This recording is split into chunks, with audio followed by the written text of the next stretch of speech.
আসসালামু আলাইকুম এভরিওয়ান, সবাই কেমন আছেন? দেখেন, রাস্তাটা অনেক সুন্দর হয়েছে। দেবিদ্বার থেকে চান্দিনা, অথবা চান্দিনা থেকে দেবিদ্বার যাওয়ার রাস্তা। দুই পাশে ঢাক দেওয়া হয়েছে। ঢাক দেওয়াটার কারণে রাস্তাটার মূল সৌন্দর্য ফুটে উঠছে, অনেক সুন্দর। কিন্তু আকাশেও মেঘলা আকাশ, বৃষ্টি আসবে মনে হয়। দৃশ্যটা অনেক সুন্দর লাগতেছে। তো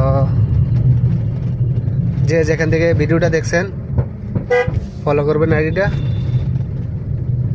লাইক কমেন্টস করবেন। অনেক সুন্দর দৃশ্যটা, আকাশেও বৃষ্টি।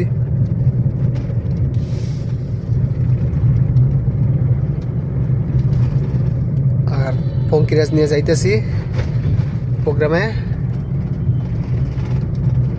অনেক সুন্দর লাগতেছে। তো ধন্যবাদ, সবাই ভালো থাকবেন, ভিডিওটা শেয়ার করবেন।